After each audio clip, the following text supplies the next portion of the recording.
di repressione dalla guerra,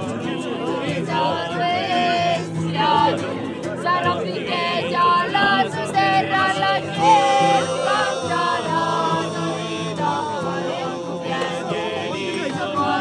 ma per l'umanità e l'assoluta liberazione, così sempre abbiamo ragione, a